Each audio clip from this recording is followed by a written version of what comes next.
Within the earth, from waters blue, fairies are whispering to me and to you.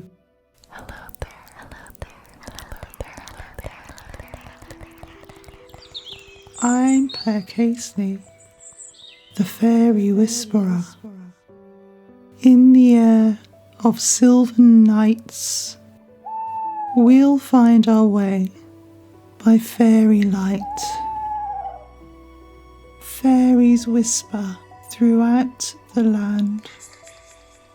It's time to walk hand in hand. To catch a fairy whisper, you have to listen closely. Listen with me.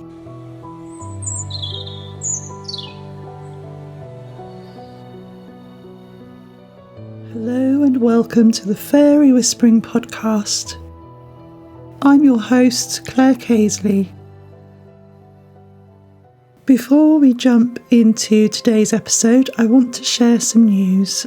I've decided to take a 6-month break from podcasting to focus on my healing, writing and art. The podcast will return with new episodes next May. The ancients considered Samhain, 31st of October to 1st of November, as the end of the old year and the beginning of the new. Therefore, I've chosen this time as a ceremonial place to start my sabbatical and inner journeying. I look forward to the inspiration and creativity that these next months will bring, and I can't wait to see what unfolds. I hope that you can find some time for recovery, peace and gentleness in your life. It's essential during these current times to put self-care first. I'm truly grateful to all my listeners for your support and to the many wonderful guests who have shared their stories. It's an honour to hold space for each of you. In the meantime, I hope you'll catch up with my previous episodes and check out What the Fairy. There are 2 more episodes coming out before the end of the year. Now, I'm excited to introduce this special Samhain episode. Today, I'm chatting with my friend Sally, who appeared in episode 84. Sally is a talented poet and storyteller. She's recently released a beautiful collection called The Book of Solstice Poems, inspired by the spirit of winter solstice and her adventures in nature. Sally reads some of the evocative and moving poems in the collection and reflects on her encounters with nature and with unseen beings, such as Pan, the spirit of the woodlands, and also a group of white ladies that she saw dancing in a grove of trees. We also talk about loved ones who have passed and our ongoing connections with them. Sally shares her profound experiences that connect the physical and spiritual realms, from Dartmoor's ancient stone circles to whispers from the earth. She also shares about her connection with Margaret Thornley, an interesting and magical woman who helped to heal many places on Dartmoor and elsewhere. Remember to follow the podcast on whichever platform you listen. And if you're listening on YouTube, please subscribe and like the video. You can email the podcast clairefairywhisperer @gmail.com, and I spell Claire Claire. Join us as we explore the magic of nature, the power of place, and the wisdom it offers. Get comfortable, listen closely, and let the fairies and ancestors guide you. Let's meet Sally.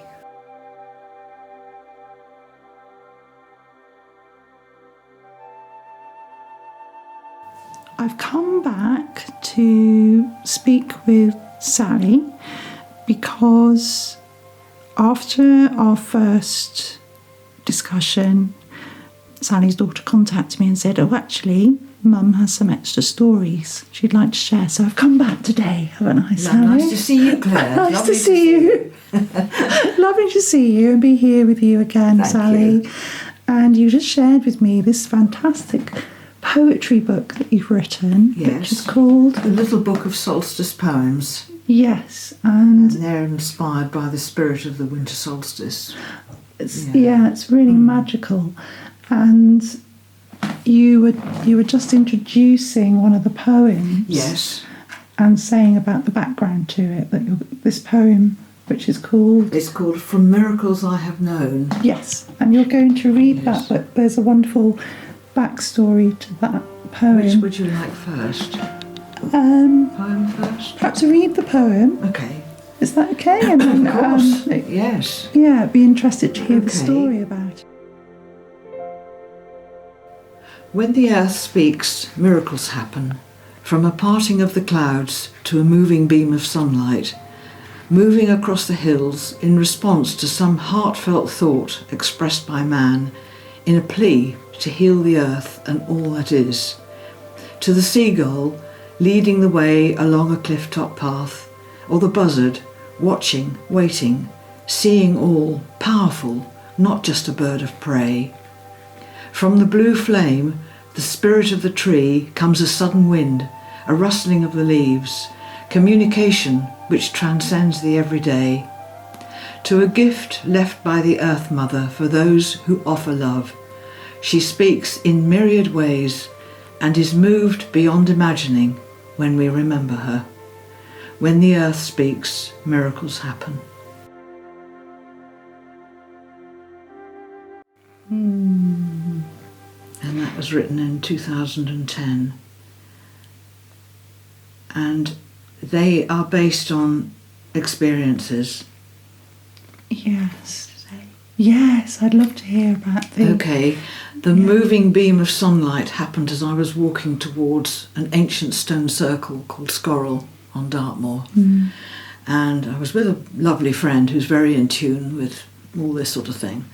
And I can't remember the background to it other than that, but there was a parting of the clouds and the sun shone down, excuse me, shone down like a beam of light, and it followed us all the way to the circle. And then the seagull, I was walking along the cliff top, I can't remember whether it was Wales or Cornwall, and the seagull accompanied me a long way, kind of leading me on. But when I sat down to eat a sandwich, I think perhaps he was more interested in the sandwich. But anyway, it was lovely to have his company. The blue flame, the spirit of the tree, I've seen this with the inner eye, as it were, a few times. And the spirit of the tree is like a blue flame. I can't explain it any other way. Yes. Yeah.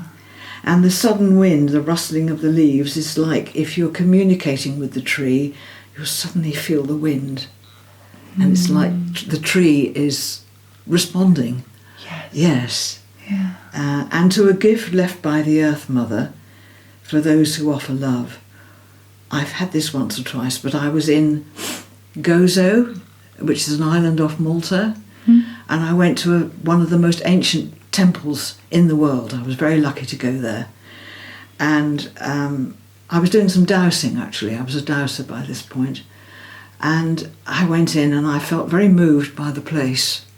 When I came out, there's a big entrance to it. It's called Gigantia, this place. As I came out, on the ground was a gold stone. And it was a gift for me. Oh, because I'd been tuning in and trying to communicate with the Earth Mother. It sounds a bit, but anyway, that's what I was doing. And she wanted me to bring it home, and it's for healing. And I think Emma's got it at the moment. So when either of us is feeling a bit sort of, blah, the stone will go to one or the other. And that was and it wasn't there when I walked in. I swear it wasn't there when I walked in. Amazing. Yes, I know. Wow. So I felt so again. I was in tears, and actually it was a painting holiday, and I persuaded our tutor. I said, I've got to go to this temple, got to go there. So bless him, he took me on the last day and he did some painting and I did some dowsing. And very powerful place, wonderful. So yes, there's a background to most of these poems. Yeah, it's a beautiful book, and thank you. I look forward to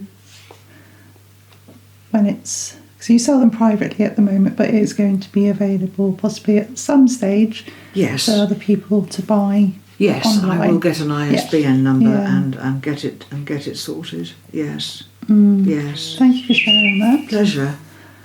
Pleasure. Yeah.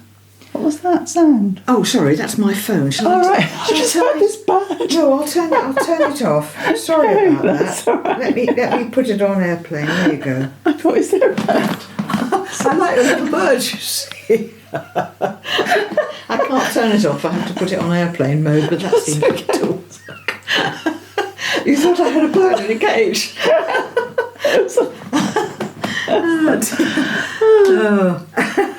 Yes.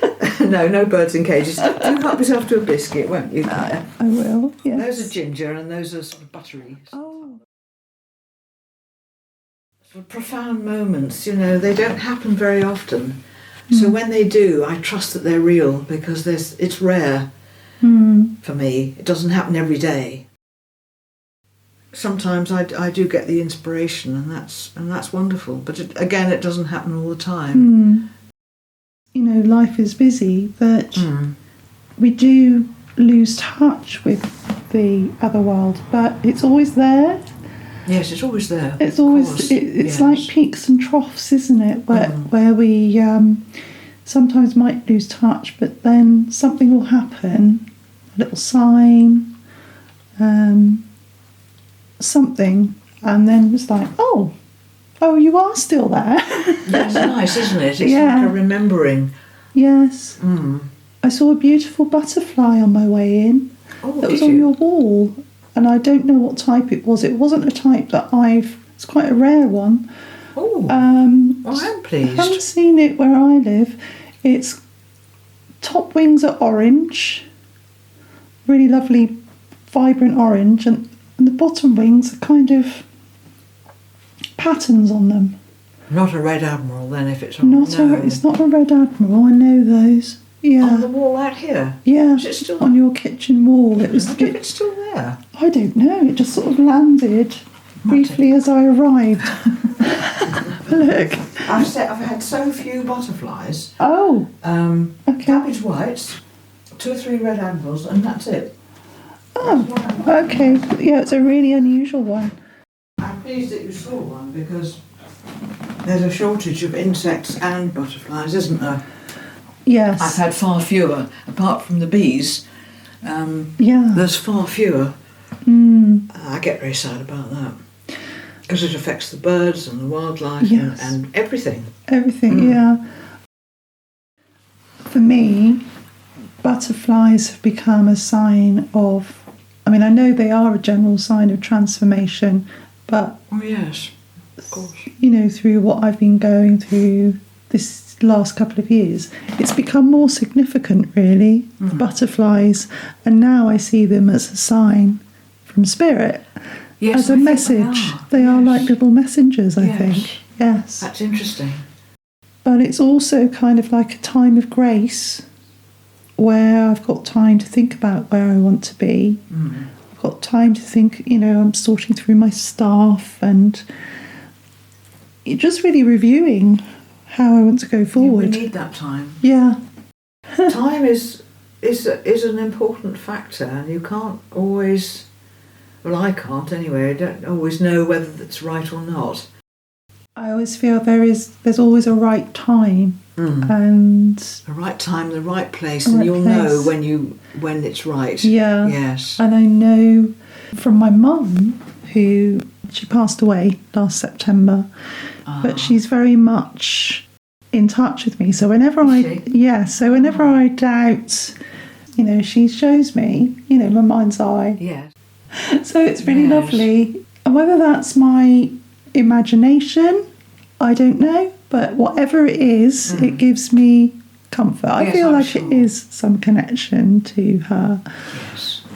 So It's lovely that you've got the contact with her, because I've had very little with my mum. I think she's moved on to a place, you know, I think she's probably around sometimes. Sometimes Emma and I have felt her around when we've been out on the moor together. But quite soon after she died, I was walking around Coleridge, where I'd lived before. yeah. Do you mind me recording this? No, That's no, okay. it's fine.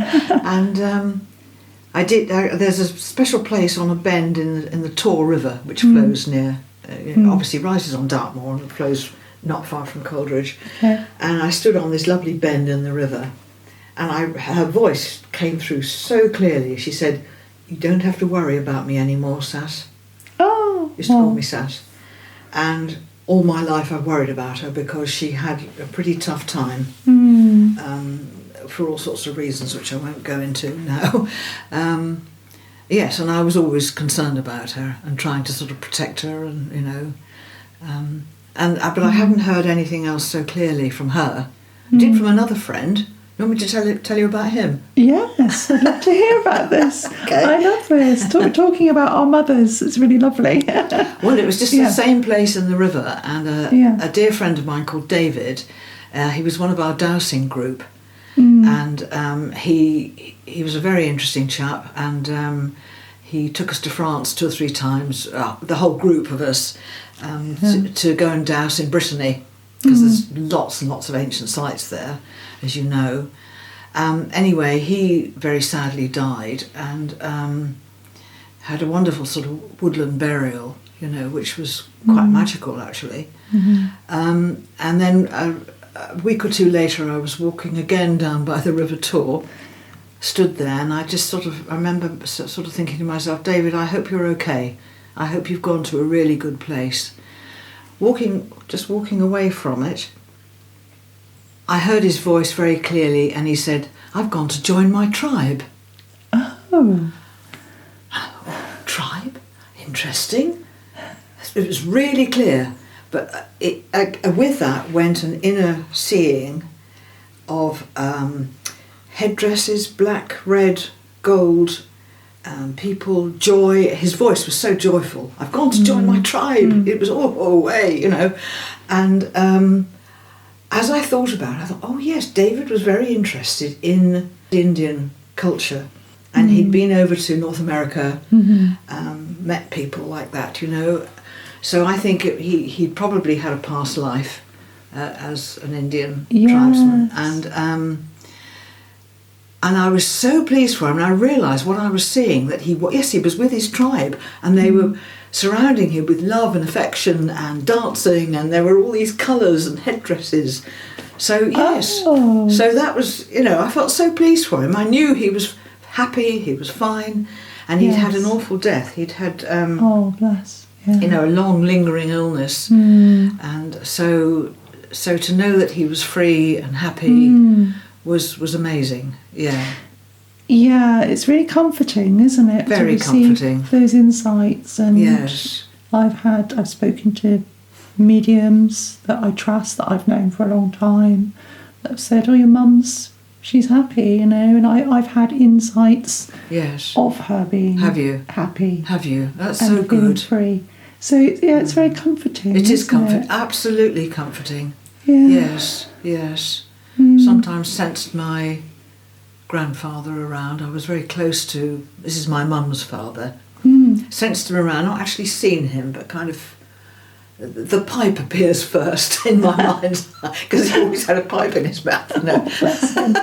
He lived till he was 96. Yeah, 96. Yeah. But it's not very often. But I know they're around if I call for help. Yeah. They all help. Yeah, which is lovely. I feel very much like that with my paternal grandfather, who's been very much there for me the last couple of years. And he always shows up, for me, the sign of him showing up is a red admiral butterfly. Oh, how lovely. Yes. Yes. So nice to have that connection. Yeah, and I was with my son a couple of weeks ago. We went to Maidencombe, where my grandfather used to live. Oh, yes. And we went to the beach, my son and I, and we were sat on the beach, and this red admiral, oh, actually, it's before I got to the beach, this red admiral just sat on the path in front of me. Oh, magical. Yeah. Yes. And, Wow. and then I was sat on the beach with my son, and this red admiral butterfly literally it flew right past my ear. Oh, I see. Like this, and went out to sea. It was amazing. Gosh. Oh, that's so amazing, isn't it? Yeah. Lovely. Yeah. And it is reassuring, and both for you're wanting to know if they're okay, you know, if your loved one's okay, and for you, if you want the help, it's reassuring to know that it's there, you know, and they're guiding you. And do you find feathers? I sometimes find feathers. Yes. And that to me is a sign of somebody in spirit. So I stick them in various flower pots and things if I find them in the garden. Yes. You know. Yeah. Yeah, I found it beautiful. I think it must be a magpie feather yesterday, and so beautiful, really shimmery, Yes. black, but with lots of blue. Lots of sheen on it. Yes. That bluey sheen, yes. Oh, amazing. Lovely. Yeah. Yes. Oh. Anyway, but I'd love to hear about your white lady. Oh, the white experience. ladies. Yes, that was another. That was very unexpected. Again, I was walking along the River Tor, but in a different direction. The next village to Coldridge is a place called Nimmet Rowland. Yeah. Now, Nimmet, I discovered later, means sacred grove. Yes. I didn't know that when I went for this particular walk. So you've got Winkley and Coldridge, Nimmet Rowland and Lapford, Mortshire Bishop. They're all hilltop villages, all with churches, all with ancient sacred sites before the churches were built, I think. But anyway, walking along the River Tor again, across the river, it was very wooded, could have been your actual sacred grove perhaps. And then I saw, again with the inner eye, a circle of young women, girls, wearing white and dancing in a circle. Oh, wow. Never come across never seen anything like that before. They weren't little people, they were human-sized. So that was wonderful to see that. And I did look into the name Nimmet, because there's quite a lot of Nimmets in mid-Devon. And that's what it means, sacred grove. So whether they were doing a sacred dance, I don't know. But I do wonder, I think there is such a thing as a place memory. Yeah. And you access that. And this is where the dowsing comes in, because when you find things through dowsing, you're finding something that either still exists in the etheric, or you're picking up on a place memory. So a lot of places have what I call an energetic imprint. So if something really powerful has happened there, it leaves an energetic imprint which you can either see or feel, sense, or you can pick up with your dowsing. All those come into play. Yes. And I've found this, you sometimes perhaps you'll go to a place and you think, oh my God, this feels terrible. I don't want to be there, So there's probably been some negative happening there, and you don't particularly want to stay. Or alternatively, you can go to a place and it feels absolutely amazing. But it's interesting with this energetic imprint things, because when you work with archaeologists and you go into perhaps a field where you can't see anything, and they say, oh, there's been a building here, go and find it. The dowsing rods will show you the outline of the building and where the windows and doors were. So what is that saying? Is it saying that everything still exists in the etheric? Is it a memory? I mean, I don't know. I haven't got the answers at all. The older I get, the more I realise the less I know. Yeah, I don't know. I suppose I've just had insights, again, to do with people that have passed on, really. Like, insights into time, how time works. Yes. Because, and it might sound strange, but there are some things that I experienced with my mother, and I've experienced without her. And I think, was that Mum setting that up? did she, if time doesn't exist? No, that's right. So when you say setting up, what do you mean, Claire? Well, so things that seem like coincidences, for example. So, I see what you're saying. Yes. Somebody might say, for example, Claire, look, I've been clearing out my books and there's a fairy book I think you might like. I'm like, that's one I actually really wanted for a while. Yes. How does that work? Is it because them on the other side are looking out for us? Yes, wanting you to see this. Yes. Or is it to do with my intention? Yes, and you're sending out a thought form to whatever it is you need. Yes. Yeah. It's so similar to what you're saying about place memory. I think there is a possibility that these places still exist in some other... Yes, in another dimension. Yes. Because time isn't linear. No, that's right. Yeah. And I think when people see what they think are spirits or ghosts, I think, yes, they probably, some of them are. Some of them may not be. They may be this place memory, like a picture, if you like. And people sometimes see whole armies, don't they, riding across the moor in Yorkshire or somewhere. Yes. And I think that's a place memory rather than it being haunted. I think when the veils are thin and the time is right, then it's like a picture, and it keeps something to do with time. I can't explain it, Claire. I don't really know, if I'm honest. Not do I. I don't know how it works. That's why I say the more I the older I get, the more I realise the less I know. It's just mind-boggling, isn't it? I mean, I had that coincidence thing with long time ago. How much time have you got? I don't want to bore you. Oh, I'm fine. No, it's really interesting. Yes, I was wandering around in Torrington one day, doing some shopping, and a day or so previously I'd had this weird thought. I thought, as I'm very interested in other worlds, other dimensions, other planets, other life forms, Yes. Sure they exist. There's intelligent life. The whole universe is a giant thought form, and we're just a little part of it. Anyway, I had this thought that I wonder if extraterrestrials came to our planet, messed around with our DNA, and created mankind, you see.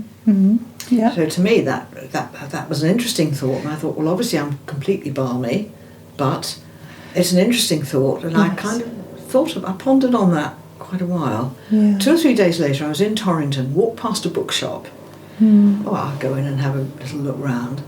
A book jumped off the shelf at me. Well, not literally. And it's called Genesis Revisited. Oh. By a man called Zecharia Sitchin. Oh, yes, I've heard of him. Yes. And I thought, well, that's interesting, because I've often thought about the Bible. I was brought up in a very religious way by my father, but left it behind very quickly for lots of reasons. But reading the Bible as a historical document, I know lot of it is wrong due to interpretation and suppression and all the rest of it. But that it jumped out at me because I've often thought I'd quite like to look at Genesis and read it and try and understand it in a different way. Anyway, this is what Zecharia Sitchin has done. And my theory, there was my theory in this book. Oh, wow. That's his... Yes. And he's gone, he I think he's died now. He has. Yes. I'd love to have met him. He's written lots of books and I've got most of them. He studied the ancient Sumerian writings. He was a professor. So a very logical man, not airy-fairy at all. But reading this book, my goodness me, does it make sense of God or the gods or the creation of Adam and Eve, etc., etc. It is fascinating. But that coincidence, if you like, happened just literally days after I thought of it myself. And there was this book. And it was like someone was saying, you're on the right track. I'm not saying he's 100% right, not saying I'm right, but it's an interesting thought. Do you think we're tapping, Sally, into the universal consciousness? Yes, when yes, those yes. things happen. Like, everything is out there. Yeah. And when we have an idea, or it's probably all there, and we're picking up on it and we're pulling it in. Yes. There's nothing. I remember talking to a friend of mine in a healing group I was with about 40 years back, and saying something like, "Oh, perhaps it's just my imagination." And she said, "Yes, but what is imagination?" Yeah.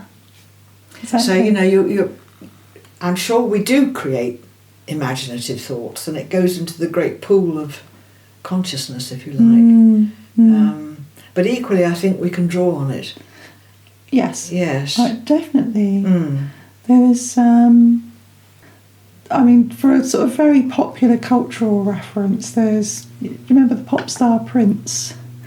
The which? Pop star Prince. Pop star Prince. Oh, Prince. Yes. He was quoted as saying once, "If I receive an idea for a song, I like to write it down and get it out there as quickly as possible so that Michael Jackson doesn't get it." Lovely. He was being honest, wasn't he? I thought that was good way things to look at often it. get invented at the same time in different parts They of the do. world. Yes. So what's that about? It's interesting, isn't it? It is. And how things come to us in dreams. I mean, the man who invented the sewing machine, he couldn't work out how to thread the upper bit, because the eye of the needle is usually at the top. Yes. And one night in a dream, he dreamt that he had to put the eye of the needle at the bottom. That came to him in a dream. So I think a lot of stuff that happens in dreams are lots of things. Yes. One is about processing, your own stuff that's going on. Another one, I think, is inspiration. And I think another type could be astral travelling. Lots of different things with dreams. Yes. But yeah, he picked that up in a dream. Wow. Was that a singer? I don't know whether it was Mr. No. Singer. I would have to research it. Yeah. Yeah. Mm. Could have been. That's really.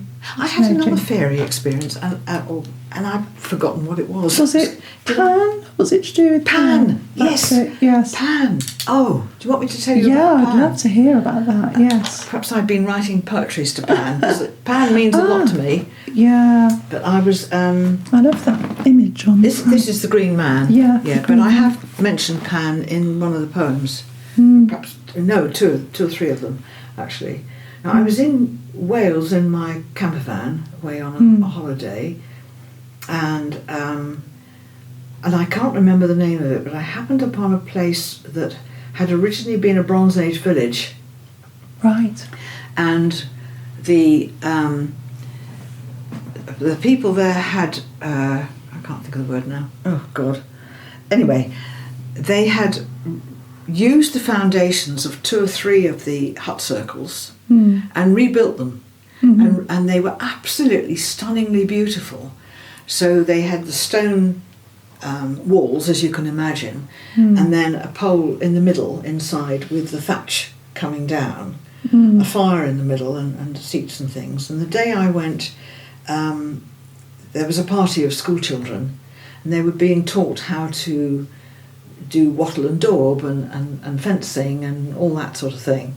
Yes. And they were very, very well behaved. It was lovely. There was it wasn't intrusive at all. And I sort of wandered around and really enjoyed seeing it, because it's not often you see a Bronze Age hut as it would have been 5,000 years ago, And so then I thought, well, I'll just take a wander around the grounds. And so I did that and found myself sitting by a little stream, very small stream, wooded area. Right. Felt quite magical and peaceful. And I thought, I'll just sit here for a while. And I just sat there and closed my eyes. And then a face started to appear, and quite a tall figure, like in a I have to close my eyes to sort of remember, Claire, wearing some kind of a cloak. And the face was very unusual. I thought, I don't know about this. And there were horns. Yeah. There were horns, and it was actually a very friendly entity. It wasn't aggressive or evil or nasty at all. It wasn't the devil. It wasn't the devil. I wouldn't have gone on sitting there. And the face was quite dark, almost black. And he sort of materialised, quite tall, 5-6 feet tall. And he just appeared to me. And I was, again, quite overcome at meeting with Pan, because is he an entity we've created? Is he one of the old gods? I don't know. But I was really so moved at him showing himself. Amazing. And again, thank you. And he dematerialised again. But he materialised out of the woodland to my right, and he didn't become very close, but quite close enough for me to sort of not make out exact detail, but the outline and everything. Did you feel that he was curious about you, as if to say, "Oh, who's this in my space?" That's an interesting question. Possibly. It was more like, here's somebody who appreciates the woodland and not aware, but perhaps understands that there are other beings from, like the fairy people or Pan, or, there's other beings, there's elves, there's all sorts. So, yes. So I was just very moved to have met him, and I haven't met him since, but I do honour him. He gets honoured in the poems. Oh, lovely. Yes. Have you got a poem that mentions him? I might have. Yeah, shall I have a look? Yes. So I think this one is quite long though. That's okay. And he's only just mentioned briefly. It's called The Old Way. The old track winds its way through the wildness. Bare bleak trees and a snowfall at night covers the footprints of the badger and hare, leaving no trace visible, a world that is white. The air is cold, the sky heavy and dark. I've walked this way once and opened the gate to the fields and the forest and stood under a tree just to listen and wait. To wait for the call of the pheasant and fox, to hear the wind rustle the branches above, to notice the colours of berries and holly, and to hear the red robin and the call of the dove. On the hill up the track is a church that's so old, built on a site that our ancestors took to be sacred, holding magic and power, but where now we sing hymns and read the good book. The old ways were honoured, nature revered, a connection with spirit and the goddess of old, where Pan played his part in magic and rite, but legends and myths are still remembered and told. If you walk the old track and listen and stop, you might hear Pan. You might feel that he speaks of the old time, the ancient of days, of how mankind has strayed, become greedy and weak. So when you next walk down the ancient old track, or walk in the snow to the church on the hill, remember to listen, to breathe the pure air, and to rest in the moment, to be quiet and be still. You might hear the old gods and the spirit of place, feel connected to nature, to what's wild and what's real. Feel your pulse throbbing and your heart as it beats to the rhythm of nature and the love that you feel.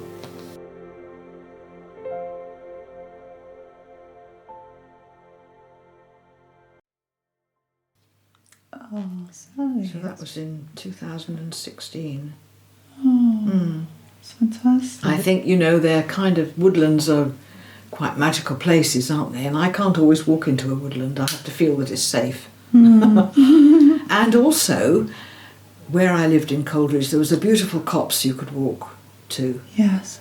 And the first few years I was there, it was quite hostile. Didn't necessarily want me there.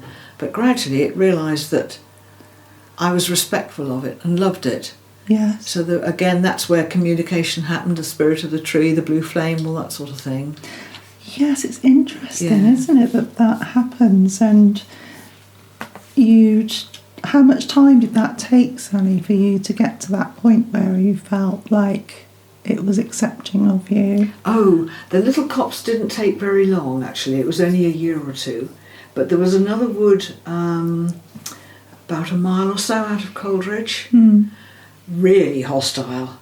I mean, I've had this experience with some of the hills in Scotland, but coming back to the woodland, yes, and I would walk through and I would make sure that it wasn't dark. Yes. And sometimes I had to drive a little lane past these woods. And that took about 4 or 5 years for the woods to sort of think, oh, she's okay. She's not going to come and cut the trees down or be hostile or, you know. But yeah, they were very, who's this? What's this? You know. And I remember driving up to Scotland again in my van and thinking, I can't remember which group of hills it was, but they were really angry. They carried anger. And when I thought about it afterwards, I thought, yes, this is where the Highland clearances took place, where the English came in, took people's land, you know. The hills remember. Yes. Remember this, what happened, and they're angry about it. I nearly used a rude word. Yeah. So yes, and places carry. It's a place memory again, and you know, gosh, I'll have to tell you one day about Margaret Thornley. Oh, I'd love to. I mean, how much time? I've got time. It's just, I'm just thinking about your energy, and I'm okay. I I find it quite. What's the word? Energising, actually. Okay, Thank you, Claire. That's fine. Oh gosh, Margaret Thornley. She was a quite extraordinary person who came into our lives when I was a young girl, and my father was just setting up a Dartmoor guiding business here, and we had no money, and we lived in a rented cottage, first of all here, and then up on the moor itself, up near Gidley. I know Gidley. Oh Yes, yes, it's quite a haunted place. So we lived up there. Yeah. Anyway, he started up this business. He started walking on the moor because he came back from the war with a damaged leg, and one day he thought, a bit like Emma, oh well, I could turn this into a business, you know. He did loads of research. He's now one of the best known authors about Dartmoor. And one day, this lady came into Chagford and was asking around. She said, I want somebody to guide me to the dark places on the moor. And everybody thought, what's going on? I got a shiver. Somebody said, well, go and see Eric Hemery. This was my father. So he subsequently took her for walks up on Dartmoor. She was a tall, very strong face, beautiful features, strong features, grey hair, piercing blue eyes. She saw right into your soul. You couldn't hide anything from her. Anyway, he took her to places where she intuitively felt were damaged and needed healing. And she had a walking stick, and it had a little crossbar on the top, like that. And when she got to a place that needed healing, she would turn it round so that it formed a cross. Oh. And then she would pray. I don't quite know who she prayed to, but she prayed for healing for this place. Now, it wasn't until I became a dowser myself that I absolutely understood, or began to understand, what she was about. So she intuitively knew where places had been damaged, perhaps by tin mining or a terrible accident or whatever. Yeah.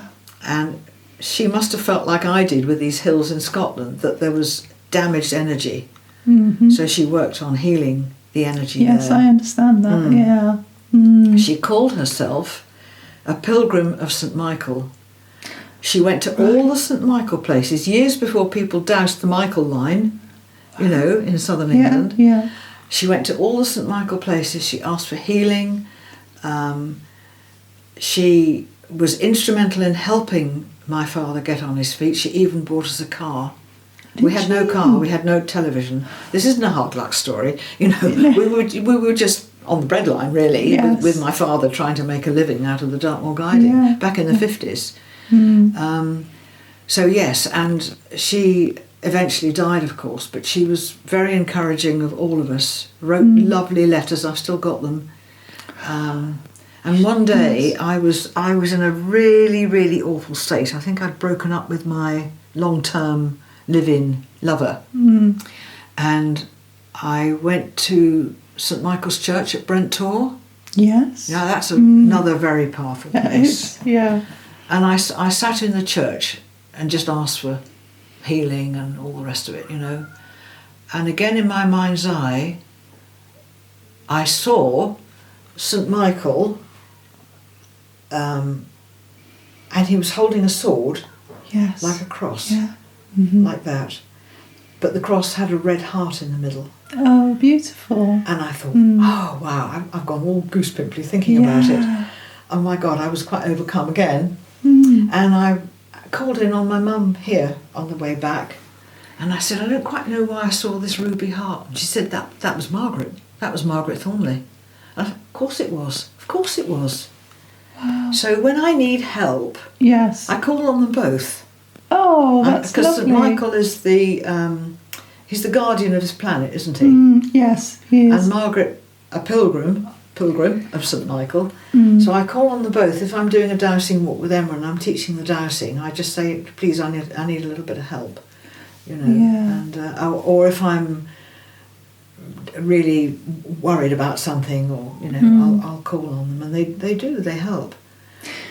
She sounds like a woman that needs to be remembered or recorded. She Yeah. is recorded. If you go to, I used to go to Glastonbury quite a lot with my healing group a long time ago, and when Margaret went to these places, and she went all over England and you know other places in the UK, she made little notes on a long strip of paper like that, and then it was put onto a wheel, and have you been to Glastonbury? Yes. Yeah. So you know where the little house is next door. What's it called? Where the well is. You know, the Glastonbury well. Oh yes. Yeah, not the Tor. Well, it's below the Tor. Yeah. Chalice Well. Chalice Well. Chalice Gardens, Well.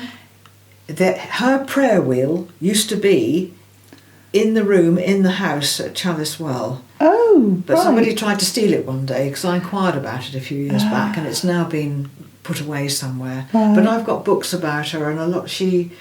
She's got a memorial plaque to her in I think it's Carnbray in Cornwall. There's a chapel there. So she was quite well known. And I didn't know that. Yeah, I have got several books about her. She was an extraordinary woman. I mean, a really powerful presence. And she spoke of miracles that had happened to her. Yes. Yeah. She was lifted over a wall one day. Was she? Oh yeah, I mean, extraordinary things happened with her. I was so privileged to have met her. She had a profound, really good influence on me. She encouraged me to go nursing because she'd done nursing in the war, Red Cross nursing. I've got her letter that said, "Oh yes, you know, do go ahead." Little hearts everywhere, little red hearts. Yes. But it's really interesting. I don't know if you found this, but I found a lot of people that I speak to, including myself, that have these experiences, have some connection to either environmental work or caring. Oh right, okay. Oh, that's interesting. Yeah, isn't some it? way of helping the world and people in some way, or you know, just putting love out there, I suppose. Yes. I know that's not all the case, you know, but often it is. It often, Yes. yeah. Do you think? I mean, when I did my counselling course, that was a revelation to me as well. Really, you know, wonderful. They said you give out to others what you would like for yourself. Yeah. And I thought, yes, because my childhood wasn't idyllic. It had nice parts to it, but it was also traumatic. And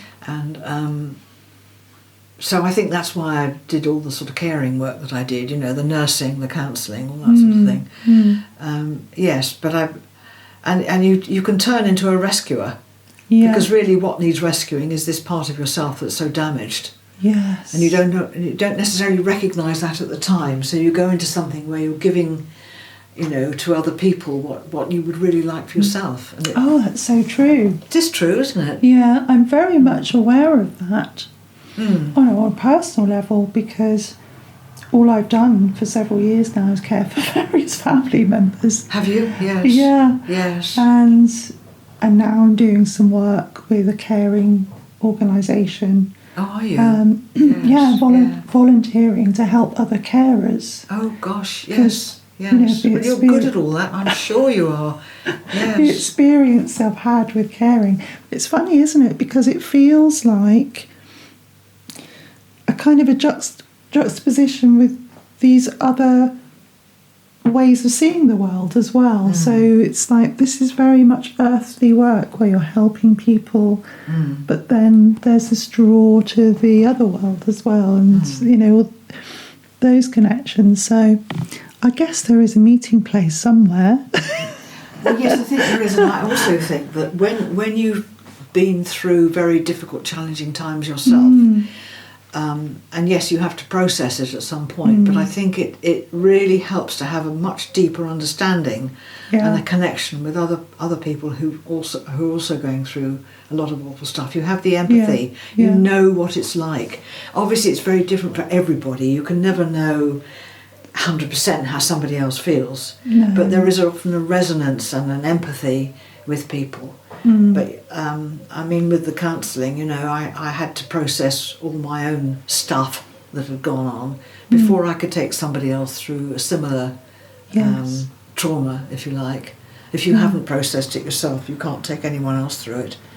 No. But I think it actually helps. So when I did train as a counsellor, I was in my early 50s. All the experiences I'd had, good and bad, were really useful. I never thought I'd ever say that, but they were useful. Yes.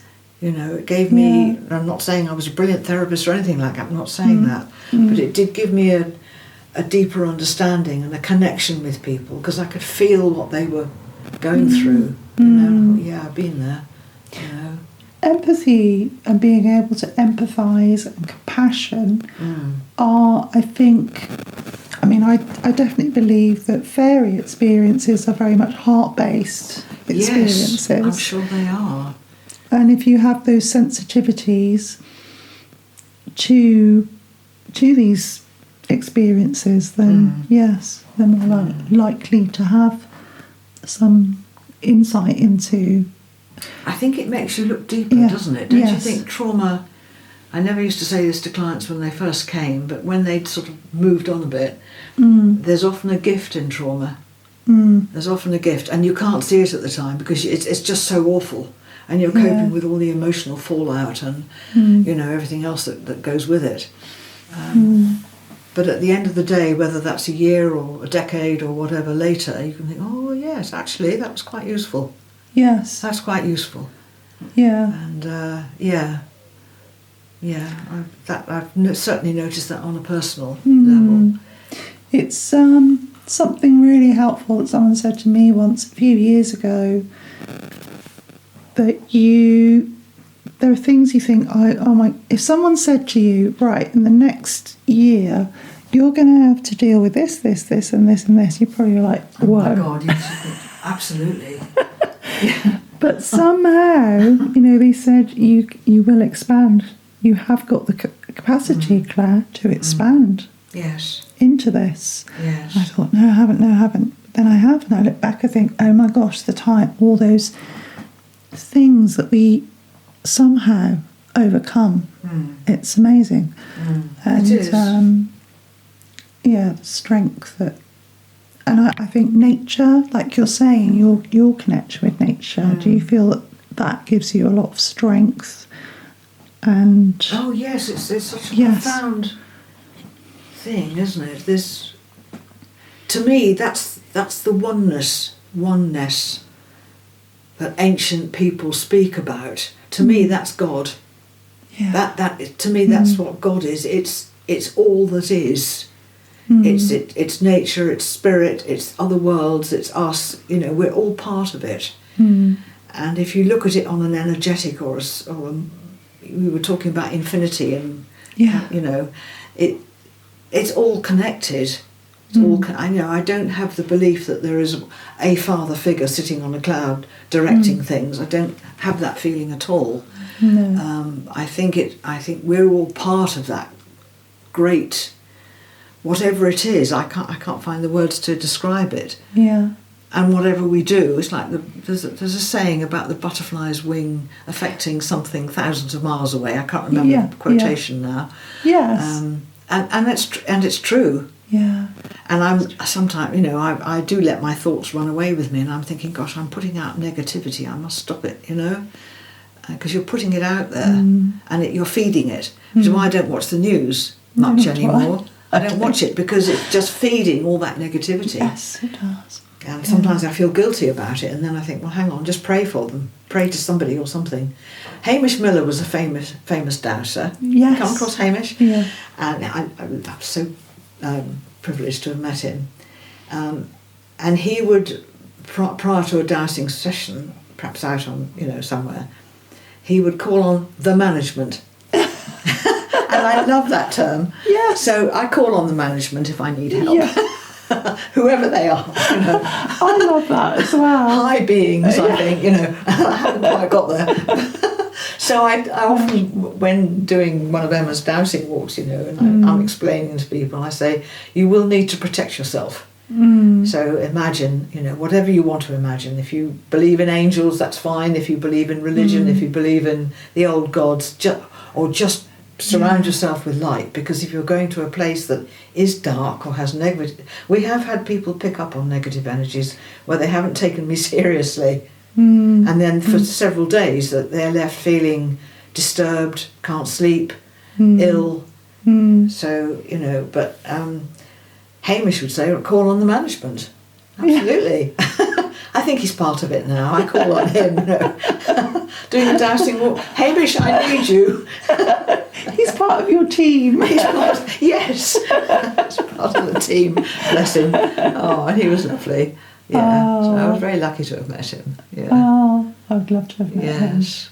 So it's complex, isn't it? And we're supposed to be talking about fairies, but really we've gone in. Well, it's all connected again, I expect. It is. You see fairies. Do you see pixies and elves and I have, trolls? Yes. I see them in my mind's eye, so I see them through my third eye. Yes. I've had more auditory experiences. Oh, have you? Oh, interesting. Yes. Yes. I've had a lot of, and I've also, as well as hearing things directly, like you're saying about hearing your mother's voice and your friend's and voice. My friend's voice. I've had experiences like that. Have you? Where I've heard a voice, and this isn't all the time. This is just very in specific places or at specific times. There's a place I go to on Dartmoor that I love. I've had experiences there since I've been connecting with it since about 2015, and my son and I saw, it was like we went for a walk together. It was 2015-16. We had this thing between us where my kids would say, oh, we'll pick up a stick, Mum, and see if we can sense the fairy. So it's just something they started doing. Oh, interesting way of doing it. Yeah. So he picked up this forked stick just intuitively, not knowing anything about dowsing, and we were walking up this path, and we came to this part of the woodland that, as you say, it just had a strange feeling to it, and lots of trees had fallen down. Oh, okay. I think it's around April time, so it's probably the March winds have blown a lot of these pine trees down.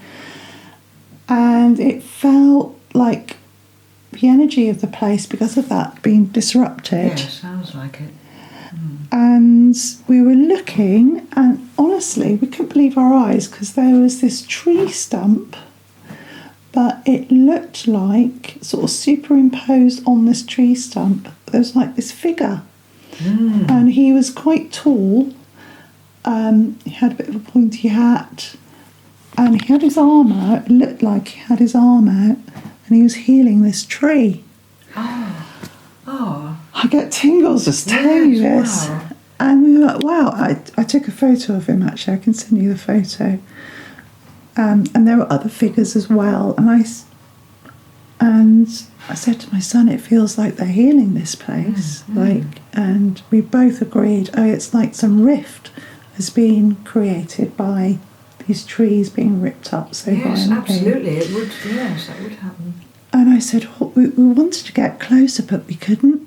It was like there was no way to get close to these figures. Wow. There was like brambles, Oh, I see. big holes where the trees had, the trunks of the trees, yeah. is big pits filled with water. And I said, we're not allowed to go down there. We can't get any closer. Yeah. So since that time, I've gone back regularly to this place, but I've had it happen where it's last year. I went back with my daughter, was it 2 years ago, and literally got out of the car. I hadn't been there for about a year, and we got out of the car, and all of a sudden we both heard, it was like this fanfare. It was like a trumpet fanfare, like like this. And I said, that feels like a welcome, because I haven't been here for a while. Wow. And we were both laughing so much, 'cause it was so random. Did she hear it as well? She did, yeah. Gosh. Another time I went for a walk there and I heard my name being called. Did you? Yeah. Something said, hello, Claire. And I thought, well, that could be a crow or a pigeon. But I thought, no, but it sounded like someone saying, hello, Claire. That's wonderful. That is amazing. So, Did the energy of the place feel very different that time? It did, it's changed. And subsequent to seeing that, because I thought, why does it feel like there's this weird energy here? It's because the woodland that is further back is owned by like a forestry company. Mm-hmm. The forestry company is there for commercial reasons. Yes. So I realised that was causing this clash of intentions, really, the place. But yeah, I've since been, the last few years, it does seem calmer, so I don't know. How interesting. What's happened. It made me think of the Amazon rainforest, which is being so damaged, and the conflict. And, that's a place, I'm not, there's no way I can go there, but I was just thinking of the damage that's been done and how that's affecting not just local tribes people, but the unseen realms as well. Must be really, really... It's a big trauma. It's like a great big scar on the planet, isn't it? It is, yeah. And what you've seen is like a microcosm of something greater that's happening as well. Probably not just in the Amazon. Yeah. But... it made me realise that even things that we do to invade the landscape, even on a small scale, has a greater effect. Impact. It does impact. Yes, that's the word. Yes, absolutely, it does. Yeah. So, let alone the mining and the house building and the forestry. Yes, I know. You're right. You're absolutely right. Yeah. Absolutely right. And maybe, going back to Margaret Thornley, she used to go to a lot of the tours, I think. And she would see them as sort of entities. They were beings, and there is a spirit of place, isn't there? Yes, definitely. Yes. Yeah. But I was thinking about all the sort of stuff that used to go on Dartmoor. It seems like a calm and peaceful place now, but, there was tin mining and stone quarrying and, the Haytor Granite Railway and all sorts of stuff that went on. It's left scars on the landscape. And intentional destruction of a lot of the ancient megaliths. Oh, yes. They're in stone circles. walls. Often when I'm out with Emma, we'll see a stone wall and I say, I'll bet that was a standing stone. And we've almost found, I think we have found a couple of places where there would have been stone circles. And again, you can check that out with dowsing. But the stones are in a wall. all their gateposts, which I think my gatepost up there probably started out as a standing stone. That's amazing. Yeah. So yes, and part of me sort of understands that the farmers are trying to make a living, and that's a convenient stone, that'll do, but it is an awful shame. Yeah. You can see both sides. Yes. Yeah.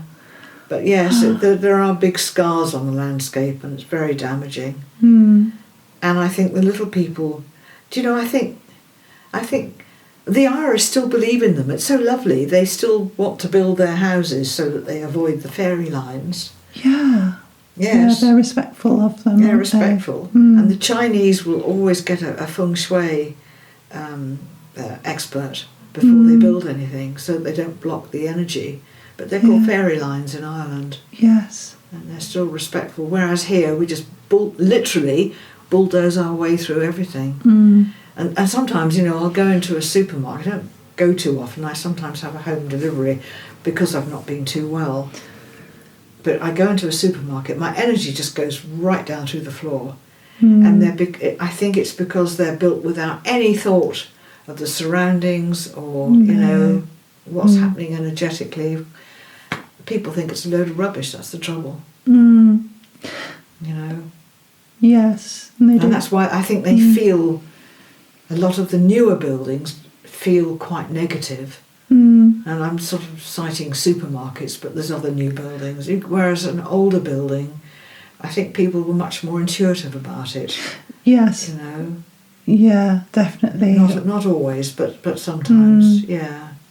And I think we have lost touch with other beings, the little people, other realms of existence. Cats are aware. I sometimes see Eddie, he will be staring at something in the corner. And I think, what on earth is he looking at? It's a bit spooky. Oh, hello. Yeah, they're so psychic, aren't they? Yeah, I love cats. And one day when I lived beautiful boy. One day when I lived in Coldridge, he was sitting on top of the piano. Don't have any more. Staring at a corner, with nothing in the corner, but he was staring at it. Yeah. And I thought, well, he's obviously seeing something. So I got my dowsing rods. Oh, yeah. There was a spiral of energy going up in that corner. Yes. Amazing. Well, I backed onto the churchyard at Coldridge. Yeah. There was a beautiful energy line coming from the church right through my house and out the other side, and underground water. And I'm guessing that where Eddie was staring, when you get often if I'm dowsing earth energies, one of the rods will start to go round and round, and I think, that's interesting, and it'll lead me into a spiral, sometimes a triple spiral, and it's usually where there's water underneath, and sometimes you get earth energies crossing with a water line, and I think that's what he was seeing. He could see it. Oh, clever pussycat, aren't you, Eddie? Oh, because that's where your brother saw the little man, wasn't it, in that house? Yes, he did. That's right. The pixie or the elf in the fireplace, and that's when I made this comment. I said, if I leave some milk out for him, will he come and do the housework, you see? Because they used to do that in Ireland. Yeah. So this little man must have been hugely affronted, because I think I told you that within a day or two I was supposed to meet Nick somewhere near Oakhampton. And I can't remember why we didn't go together, but anyway, we were going to meet up. And I couldn't find the place at all. I got pixie led round. I knew it was the pixie, round and round. I just knew it was him. And so I apologised profusely. But I never did meet up with Nick. And when we were both home again, I said, I'm so sorry. I got led all round the lanes, round and round I went. And from that day to this, I've minded my P's and Q's with them. So I'm very careful. Yeah. No. Did he ever tell you what the little man looked like? Oh, about 2 or 3 feet high. Yeah. And I could almost see him because he was wearing, I suppose, an almost typical, like you see in drawings and paintings. Yes. He did have a little hat, and he did have. It wasn't a bright green, but he was wearing sort of soft colours, greeny colours. Right, yes. I didn't see him very clearly. And I have seen one or two up on the moor near where I had that other experience. Oh. You know, I told you, I think, last time when I sat down on the rock. The throne. And the fairies really? cleared my aura for me. Yeah. Well, that's the River Tean. And yes, I have seen little men, pixies, about 2 or 3 feet high. But it's again with the inner eye. Yes. And it's not very clear at all. Yes. Not very clear. I'm just aware of their presence before I actually see them. And I have to close my eyes and think, oh, can I see you a bit more clearly? You know, make yourself known a little bit more. I always thank them for coming and making themselves known. It's so lovely. That's wonderful. That's But Nick, my brother is he's very intuitive, and he and his wife have a camper van, and from a long time now they've been going to places all around Britain and trying to do a bit of healing work, and they still do it. What I do is fairy whispering. I mean, I do it very quietly. It's not like oh yes, you do a venture or anything. No. But if someone says to me, for example, 2-3 years ago, a friend said to me, "Oh, Claire, I feel really bad. We've had to cut down a tree in her garden because it was dangerous." And she said, "Would you mind just coming and talking to the fairies? Because I feel really bad." So I did. I went and what happened then? Well, what did she find? It was really funny because, not funny, but odd. Kind of peculiar. You know, I'd gone with this intention to help, and we sat in her kitchen talking before, you know, just having a coffee together and before we went into the garden. And all of a sudden I could hear these chimes. Chimes? Yeah. Did you? Like little bells. Yes. Ding, ding. We could both hear them. And I said, "That's the fairies calling me." I said, "Where, have you got any chimes here?" She didn't have any chimes. She had like a grandfather clock, but that didn't work. It wasn't working. No. I said, "I think they're telling us to get out to the garden." Yes, they're calling you, weren't they? Come along. Yeah, because it was coming from... So we went out, and I just did a very simple... I just work intuitively, really, very simple little ceremony. But as I was saying these words, and we were by the tree, all of these bees started buzzing around us. It was like this buzzing sound started, and the wind picked up. It was amazing. But after I'd finished, the atmosphere completely changed, and she was really moved, I was really moved, and she said, "Oh, I feel so peaceful now." And I said, "Yeah, so do I." It just felt very peaceful, like they'd appreciated us. Yes, I'm sure recognising them. Yes. And there were some other coincidences to do with, I'd drawn some cards, and she said, "Oh my gosh, that oracle card just very relevant to something personal that she'd from her life." So it's very powerful. Yes, it is powerful. Yeah, it is. Yeah. You don't forget these things, do you? No. Yeah, I wrote down some of the experiences I've been talking to you about, and I've got a little file in my office, you know, peak experiences I call them. Yeah. Because, you know, they've been so profound and unexpected. But that's wonderful you were able to do that for that tree, because I've always, you know, I get ever so upset when I see trees coming down. Yeah. Even if I have to move a tree here or, you know, uproot one. Yeah, I mean, you know, everything has a consciousness. This is what I come back to the oneness of everything. Everything has a consciousness. Everything. Every cell in your body, every cell in that tree has a consciousness. And whatever we do affects it. Yes, it does. Before you cut a tree down, or cut even if you're pruning, I find, I say to the plant or the tree, "I'm sorry, I just need to prune you a bit." Yeah. Just pull your aura in, and it will pull its aura in. And I think if you explain first that you're doing it for the good of the tree and the landscape or whatever, they're all right with it. But if you just go hacking around, I don't think they like it much, and it's a bit brutal. In my little apple tree that I planted about 2-3 years ago now, I gave that a good old prune a couple of months ago, and it's got, for the first time since I've been there, it's got some apples on it now. Oh, I've got to do mine actually, but I've got apples on it now. I'm going to wait till the autumn, I think. Yes. I'll have the apples, and then because it hasn't got many apples, I planted mine about 2 or 3 years ago. Yeah. And so I'm thrilled to bits that it's got apples, because it only produced one last year, I think, being quite new. So yes, I want to prune it, but I thought I'd wait until the apples. Yeah. So. But amazing. Yes, I think somebody told me this, because I can remember I must have been doing a day's course, I think, with the Devon Dowsers a long time ago, quite soon after I first joined. And we were at Eggersford, in the grounds near the pub there, what's it called? It'll come to me in a minute. And we started dousing the auras of trees. Right. Which was fascinating. It is, still fascinated by it, because everything has an aura, as you know. If it's living, it's got an aura. And but what fascinated me, because I was so new to all this back then, was that where a branch had fallen off in a storm, the aura had tucked itself right in, like that. Oh. Yeah. And it's the same with people.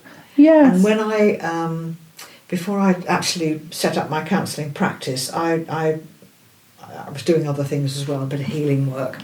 And I stood up one day in a Devon Dowsers meeting, and I said, I'd like to practice my healing and dowsing and put them together. I said, could I have some guinea pigs? Yeah. So bless them, several people came along to my room. I had a room in Exeter. And David was one of them, the chap who died, who'd gone to join his tribe. Yes. And I learned as much from him, actually, more from him probably than he learned from me. But anyway, so he was one of the people who came along. But I was most intrigued when I didn't use dowsing rods with people. I would get them to lie down on, I had a nice couch, and ask permission, can I, may I, should I, and if the person was okay with it. And then I would use a pendulum in one hand and my left hand in the other. And then I would douse the aura and the chakras. Yes. Very interesting. And where people had an injury, or there was some illness like a tumour or something in the body, the aura was tucking itself right in. It's quite extraordinary. And when people's energy was normal and reasonably good, the aura would be about there. If they were very depleted, another friend came along, bless her, Judy, she came along. She had ME at the time, and was going through a really bad time. Her aura was really close to her. There was hardly any energy. I think mine would be like that now, Yes. Very interesting. And another friend who came along, Steve, I picked up, he did have a tumour. So I didn't say, oh, you've got cancer, because, I wasn't 100% sure anyway, but I was pretty, because I could see this black mass, and the aura had tucked itself right in.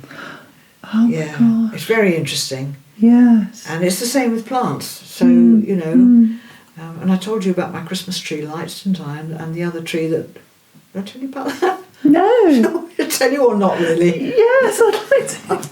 There's a Christmas tree out there, which not the one in the pot. I've put it in the ground now, but I had that at Coleridge in a pot for years. Yes. And it would come in at Christmas time. And it got and one Christmas I said to it, I got 2 sets of lights, one white and one red. Yeah. So I said to the tree, I prefer the white ones actually. So I said to the tree, look, I've got 2 sets of lights. Would you like the white ones? And it said, no. Really? Would you like red ones? Yes, red ones. Okay, it had the red lights. And then I've planted up at the top, what is it, a crabapple, I think? Yeah. Yes, or is it a quince?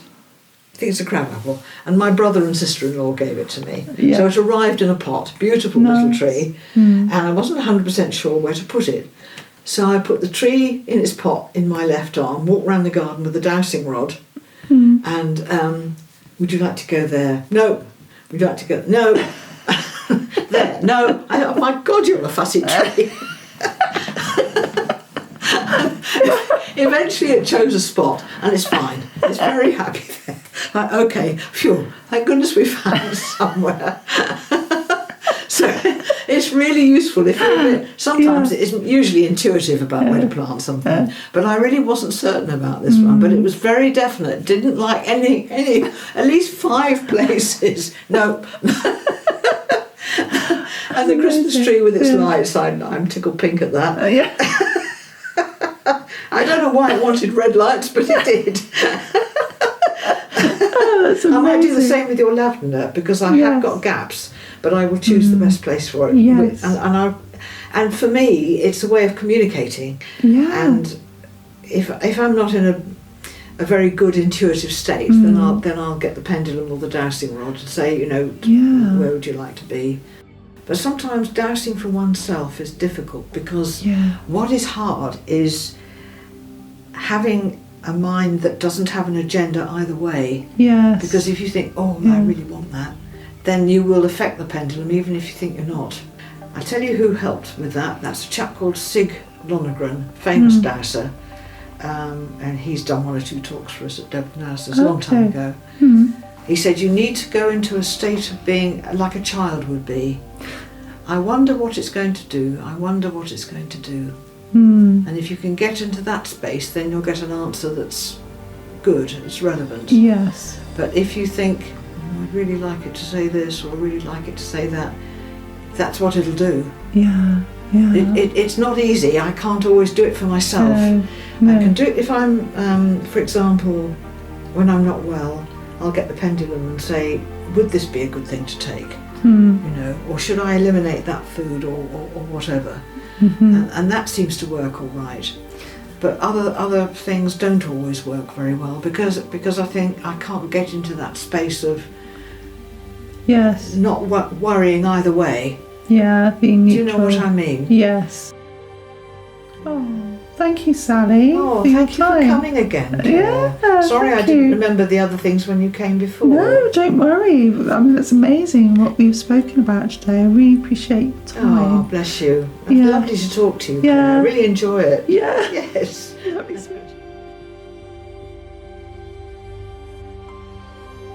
Thank you for listening, and see you next time. Goodbye for now.